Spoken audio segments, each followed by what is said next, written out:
pošto je na Ustavnom sudu na predlog novog sindikata postojeći kolektivni, ovo sam vidio, pao, što će reći da trenutno u kući ne postoji kolektivni ugovor.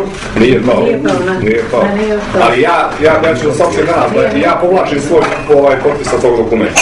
Pošto se ubjeđujemo sa vladom, evo 3 ili 4 mjeseca, čija je to nadležnost, dakle nema razumijevanja da se to uradi, pratili su nas sa Ministarstvo kulture, ni od njih nema odgovora još, ja povlačim taj potpis, obavještavam vas da povlačim svoj potpis sa tog dokumenta. Samo ovo slavno se rekao da sam se...